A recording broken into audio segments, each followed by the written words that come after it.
I'm 42, and after almost 2 decades of marriage, I just found out something that made me question everything about my life, my family, and my own memory. It all started last month when I got a message on Facebook from a woman I didn't recognize. She said her name was Carla, and she was reaching out because we might be connected in ways that matter. Weird, right? I thought it was a scam, so I ignored it. But then she messaged again, and this time, she included a picture. It was an old photo, maybe 15 years old.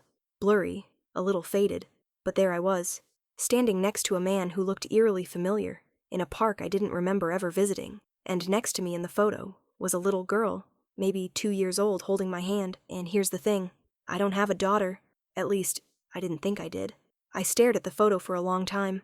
I zoomed in, stared at my face. It was definitely me. Younger, a little heavier, different haircut, but absolutely me.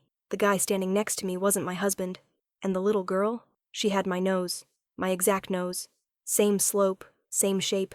I never noticed that about myself until I saw it on her. I felt sick. I didn't respond right away. I just sat there on the edge of my bed, heart pounding, mind racing, trying to make sense of it. My husband was downstairs watching a game, yelling at the TV like everything was normal. I almost called out to him, but something stopped me. I needed to understand what this was before I said a word. Eventually, I messaged Carla back. I asked her who she was, and where the photo came from. Her reply came almost instantly. She said she was my daughter. I almost dropped the phone. She said she was 18 now, and had been raised by a woman named Vanessa. She said Vanessa had passed away last year, and going through her things, she found journals and photos, some with my name written on the back. She said she had questions. She didn't want to ruin anyone's life. She just wanted the truth. I told her I had no idea what she was talking about, that I didn't have a daughter, that there must be a mistake. And then she sent me another photo. This time, it was just me and the little girl, sitting on a swing together. I was holding her in my lap, mid-laugh. My eyes weren't just looking at the camera. They were full of something deeper. Like I knew her, like I loved her. And that's when I felt something shift, somewhere deep in my chest, like a floorboard creaking in a house that hasn't been touched in years. I remembered something. Not a full memory, just a moment, a smell, the way sunscreen and grass can mix in the summer, a little hand grabbing my finger, and a voice, my own voice saying, "Be careful, baby." I don't know where that came from, but I knew right then, something wasn't right. I wasn't crazy, and I wasn't imagining it. Something was missing. That night, I didn't sleep. I just lay there next to my husband staring at the ceiling, my mind spinning in 1,000 directions. How could I forget a child? And not just forget, erase. I kept going over every year of my life from 24 onward. That's when the photo looked like it was taken. I would have been around that age. I tried to remember where I was living, what I was doing, who I was with. I met my husband when I was 26. We dated for a year, married by 28. He knows everything about me, or at least he thinks he does. But now I wasn't sure if I even knew the truth. The next morning I told him I was feeling sick and needed some space. I stayed in bed, blinds closed, phone in my hand, and finally messaged Carla again. I asked for anything else she could tell me. Who raised her? What did Vanessa tell her? She sent me a voice note. I almost didn't listen. I was shaking so badly I could barely hold the phone. But I hit play. Her voice was soft, calm. She said Vanessa told her when she was younger that her real mom couldn't take care of her, that she loved her, but she wasn't safe, that someone took her away. At first, Carla said she thought that meant I'd died, but later she started asking more questions. Vanessa always changed the subject, always made it sound like talking about me would hurt her. But the truth was, Vanessa had been a friend of mine. They lived in another state, no adoption papers, nothing official. Vanessa just took her in, raised her, and no one stopped her. That's when I started to cry, because I knew of Vanessa, a long time ago, in my early 20s. We met in a women's shelter, of all places. I'd just left a bad relationship, the kind you don't talk about in daylight. He was charming in public and violent behind closed doors. Vanessa helped me get out. We were close for maybe a year or two, but then I moved states and lost contact. I hadn't thought about her in almost 2 decades. Suddenly, things weren't just weird. They were frightening, because now I had no idea what had happened back then. I had memories of living alone, struggling to find work, therapy sessions, and anxiety meds, but they were all fragmented, blurry. It was like part of my life had been scrubbed out, like someone had deliberately. And for the first time, I asked myself a question I never imagined to ask, at my daughter. What if someone made sure I wouldn't remember her? The next few days were a blur. I'd wake up shaking, couldn't eat, couldn't look my husband in the eye. I wasn't just afraid of the truth. I was afraid of what it might do to me once I knew it. I kept replaying that voice note, Carla's calm voice, that strange gentleness when she spoke about it. I should have felt joy knowing she was alive, grown, reaching out, but instead all I felt was dread. deep, cold dread in my gut like something was rotting at the center of. I started going through old boxes in the garage. I had journals from college, receipts, photo albums. I dug through everything, looking for even a hint of her. A stuffed animal, a birthday card, a drawing, anything. But there was nothing. Nothing about a child. No pictures. No baby clothes. No records. Except one envelope. It was unmarked, stuck inside the pages of an old cookbook I hadn't opened in years. Inside were 4 Polaroids, grainy and slightly faded. All of them were of me. Pregnant. Very pregnant. In one, I was in a hospital gown. I looked pale. Tired. Someone was standing beside me, but his face had been cut out of the picture. Like literally cut out with scissors. I dropped the photos. My breath got stuck in my throat. I couldn't feel my fingers. I had no memory of ever being pregnant. None. Not 1 second. And yet, there it was. Proof. That's when I heard the floor creak behind me. My husband had come out to the garage. He looked confused, asked me what I was doing. I told him I was just cleaning. He bent down to help me pick up the photos. When he saw them, he froze. He asked me where I got them. Not casually. Not confused. Like he already knew what they were. And that's when I realized something even worse than forgetting a child. Someone in my life might have known this whole time. He stared at the photos for a second too long. That kind of stillness that doesn't come from surprise, but from calculation, like he was trying to decide what I knew and what I didn't. I asked him again where the photos came from. He didn't answer right away, just handed them back to me slowly, like they were something sharp. Then he said he didn't know, that maybe they belonged to whoever lived here before us. He even smiled, like it was a dumb mix-up, but the edges of his voice were tight, too tight. The problem is, we bought this house together. New build, no previous owners. And that cookbook? It was mine. I'd had it since college. I remember buying it at a thrift store when I was broke and trying to learn to cook pasta that didn't come out of a box. There's even a note in it from a friend I've since lost touch with. So no, these weren't someone else's photos. And I was done pretending I didn't feel the shift in the air. That night, I took the envelope and photos and locked them in my car. I didn't know what else to do. I didn't trust myself, or my memory, but I was starting to trust my instincts again. And every instinct I had was screaming that something was being hidden from me. Maybe had been for a long, long time. I couldn't confront him yet, not until I had more. So I messaged Carla again. I asked her for Vanessa's last name, for where they lived, where Carla had gone to school. I told her I needed to piece this together, and if she had anything that could help me remember, I wanted it. She was quiet for a bit. Then she sent a voice memo. This one was short, just her saying a name, not Vanessa's, a man's. And the second I heard it, I felt something rip open inside me. It was the name of my ex, the one I thought I escaped, the one I never told my husband about. I hadn't spoken that name out loud in nearly 20 years. Carla said Vanessa used to talk about him, said he came around in the early days, looking for Carla, that Vanessa always seemed afraid when he showed up, that one day, after a particularly bad visit, Vanessa packed them both up and moved states overnight. But here's the part that really shook me. She said that same man, my ex, showed up again when Carla was about 8, said he tried to take her, said he claimed she was his. And now, suddenly, I understood the fear in my chest, because I knew exactly what he was capable of, and I knew, without a doubt, that he hadn't let go of that piece of me, not even after all these years. I didn't sleep. I just sat at the kitchen table with a glass of water I never drank, hands trembling, heart thudding so loud I could hear it in my ears. The name Carla gave me, I hadn't spoken it, written it, even thought it in years. I'd shoved him into the deepest, darkest corner of my past and bolted the door shut. And now that door had blown open. The man she named was exactly who I thought he was. My ex. The one who broke my ribs. The one who once locked me in a closet for a full day because I looked at someone at the grocery store. The one who told me if I ever left him, he'd make sure I lost everything. At 23, I escaped with a bag of clothes and a black eye, and I never looked back. Except now I had to. Because if Carla was right, and he'd gone looking for her, claiming she was his, then everything I thought I knew about the past was wrong. I couldn't stay quiet anymore. I had to ask my husband. So that morning, after pretending everything was fine and waiting for him to finish showering, I finally said it.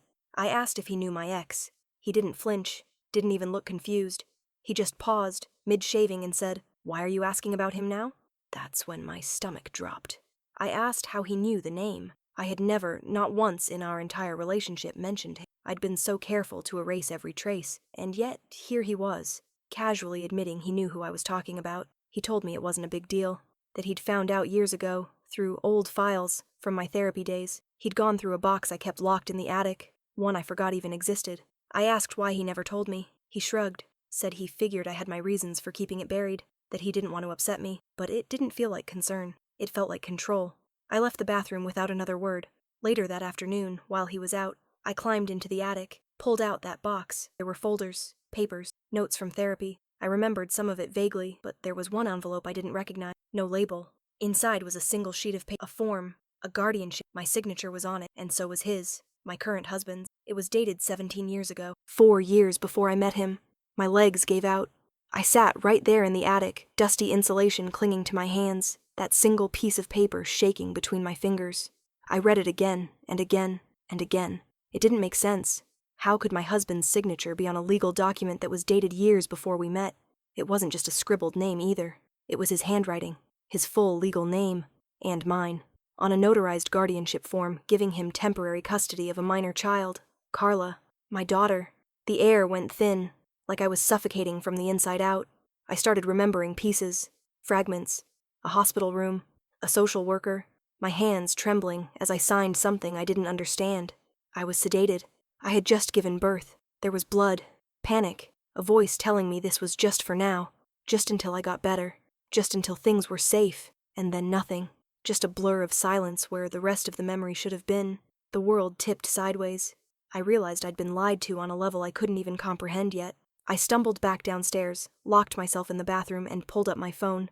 I needed answers. Fast.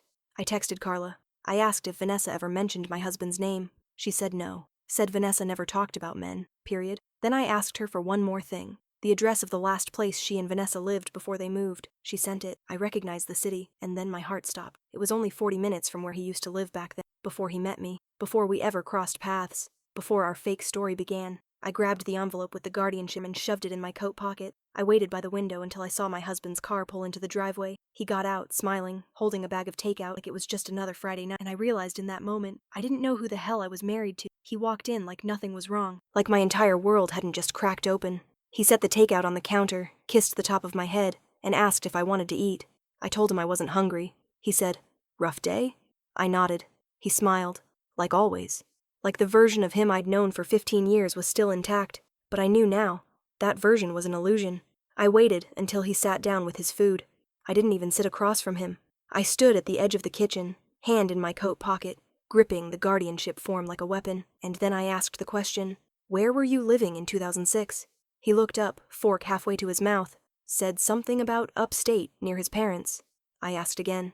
This time, I didn't blink. He paused, said he moved around a lot back then, didn't remember exact places. I pulled the paper from my pocket and dropped it on the table in front of him. His face didn't change right away. That was the most terrifying. No confusion, no panic, just a quiet, blank stare as he read the form, like he was doing math in his head, measuring what I knew versus what I thought I knew. Then he folded the paper neatly, set it aside, took a sip of water, and said, "You weren't well back then. You don't remember, but I helped you." It wasn't an apology. It was a statement. I asked him what he meant. He said we'd met long before I thought, that I was in a bad state after giving birth, that I had no family, that no one wanted to take Carla, that he stepped in, said he was friends with Vanessa, that they agreed it would be better this way, that I'd sign temporary custody to him, and he'd work with Vanessa to keep baby safe and come back for her. I asked him why he never told me. He said I didn't want to know, that I chose to forget, that the trauma was so severe. The therapists all recommended memory suppression, that it was the only way I could move forward. He said by the time I met him again, years later in a coffee shop, I didn't recognize him, that he saw it as a sign, that maybe fate was giving us a fresh start. I felt like I was going to throw up. He said he kept the form because it was part of our history, that he was protecting me, but all I could think was, he let me forget my own daughter, and then built a life with me on top of that lie. I sat across from him in complete silence. Every sound in the room, the tick of the wall clock, the hum of the refrigerator, the rustle of his napkin, felt louder than it should have, like the world was holding its breath waiting to see what I'd do. He was calm, too calm. That made it worse. He called it protection. He said he saved me, said they all agreed it was better I not remember, that my trauma had fractured me so badly I begged to forget, that I was in therapy, yes, but that I had signed the form. I had made the choice, but I didn't believe him. Not anymore. He had the kind of confidence that only comes from years of control. The quiet kind, not fists or yelling, just steady hands on the wheel of someone else's life, steering, directing, guiding them where you want them to go until they forget they ever had their own map. And I had followed his directions for 17 years. I asked him one final question. Why did you really keep her from me? And his smile. God, his smile dropped just slightly. Just enough. And for the first time, I saw it. The real face beneath the one he wore for me. The man who could forge a new relationship with a woman whose trauma had buried a child. The man who could let her fall in love with him again, pretending they were strangers, just so he could keep her, keep me. He didn't answer. Instead, he stood up, slowly, walked to the sink, rinsed his plate, dried it, like we'd just finished dinner and were about to watch TV. I sat frozen, watching, calculating. He finally turned and said, "You're emotional right now. Maybe wait a few days before you go digging into things you can't put back." And that's when I knew. He never intended to give her back to me. He never intended for me to remember her. And if I hadn't found that photo, if Carla hadn't messaged me, I never would have. I didn't wait a few days. I waited until he went to bed. He always slept like the dead. Years of comfort, of knowing I was right where he wanted me, must have made it easy. I lay beside him in the dark for an hour, pretending, listening to him breathe, feeling the weight of everything press down on me like the roof might collapse. Then I got up, quiet, careful. I grabbed my bag from the closet, already packed, took the guardianship form, the photos, my phone, and a USB drive I'd hidden in the garage earlier that day, with everything I'd copied from the attic box. I didn't know yet what I was going to do with it, but I knew I needed proof of the kind of life that gets rewritten when no one's looking. I didn't leave a note, just walked out the front door and into the night. Carla met me 2 hours later. We'd been texting all night. She'd asked if she could see me, said she didn't care what the truth was anymore. She just wanted to know me. We met in a diner parking lot just outside the city. She stood there nervously hugging herself in a hoodie 2 sizes too big. When I saw her up close, I almost lost it. Same eyes, same hands. That same little crease in her chin that my mother used to joke meant you were born stubborn. And God, she looked so scared. I walked up and hugged her without saying a word. She froze at first. Then I felt her arms around me, tight, like she was holding on to something I never thought she'd get to. We sat in the car for hours. She told me about Vanessa, about the early years, the sudden moves, the weird silences whenever she asked too many questions. I told her what I could, what I remembered, what I didn't, what I was still uncovering, and then I told her everything about him. She sat quietly through it all, and when I finished, she asked the one question I'd been avoiding. What are you going to do? I told her the truth. I didn't know, but I knew I couldn't go back. Not to the house, not to the marriage, not to the carefully built life that was never really mine. I knew one more thing, too. He picked me broken. He didn't just love me. He studied me, took advantage of the cracks, and made sure they never healed all the way. He knew I'd forget Carla. He counted on it. And when life gave him a second chance to walk right back into my world, he took it, quietly, carefully, like a thief. But now I remember, and I'm not his anymore. Carla reached for my hand, squeezed it once. That was the moment I realized this story wouldn't end with revenge. It wouldn't end with screaming, or police, or viral posts. It would end with recovery, and then it would begin again, with her.